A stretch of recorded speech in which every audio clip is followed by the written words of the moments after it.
নেতাজির জন্মদিন উপলক্ষে রাজ্য সরকারের আয়োজিত অনুষ্ঠানেও রাজনীতি। মমতা বন্দ্যোপাধ্যায়ের সঙ্গে এক মঞ্চে সুগত বসুর সঙ্গে চন্দ্র বসু। 2016 বিজেপিতে যোগ দিয়েছিলেন চন্দ্র বসু। তিনি বিজেপির রাজ্য সহসভাপতিও হয়েছিলেন। 2016 মমতা বন্দ্যোপাধ্যায়ের বিরুদ্ধে ভবানীপুর কেন্দ্রে লড়েছিলেন চন্দ্র বসু।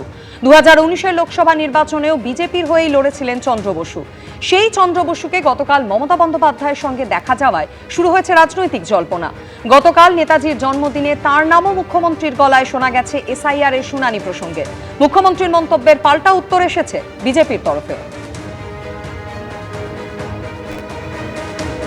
আজকে কি সুভাষচন্দ্র বসু বেঁচে থাকলেও তার নামটাও তাকে হিয়ারিংয়ে ডাকা হতো?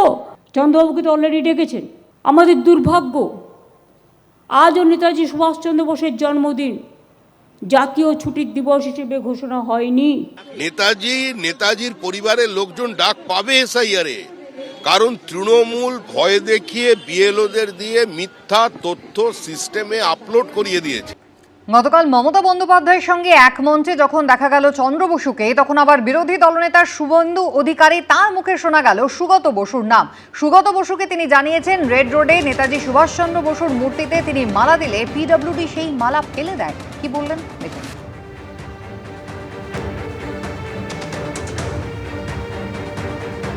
ওনার বাড়ির বর্তমান যারা বংশধররা আছেন ডক্টর সুগত বসু সহ, তারা বাকিরা আমাদেরকে সব ঘুরিয়ে দেখালেন এবং অত্যন্ত আন্তরিকতার সঙ্গে আমাদের উৎসাহিত করলেন এবং আমাকে তিনি পরামর্শ দিলেন যে আপনি সঠিক জায়গায় এসেছেন।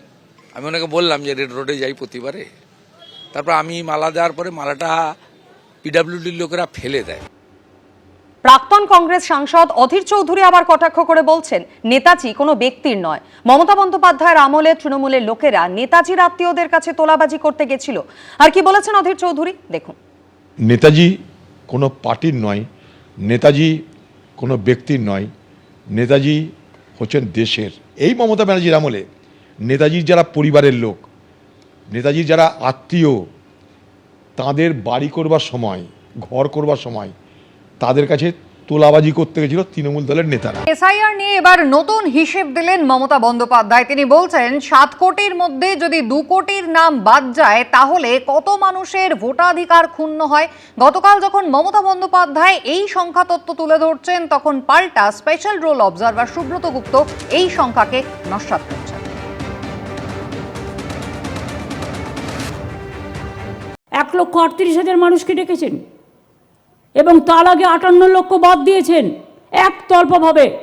মোট সংখ্যাটা প্রায় 2 কোটি। মনে রাখবেন, 7 কোটি মানুষের মধ্যে যদি 2 কোটি বাদ চলে যায়, কত মানুষ অধিকার হারায়।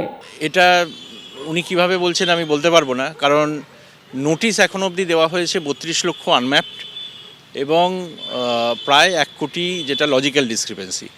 এবং আনম্যাপড যারা, তাদের মধ্যে একটা অংশ হয়তো যারা লিঙ্কেজ প্রমাণ করতে পারবেন না বা যাদের কাছে কোনো না কোনো নথি থাকবে না, তারা বাদ যেতে পারেন।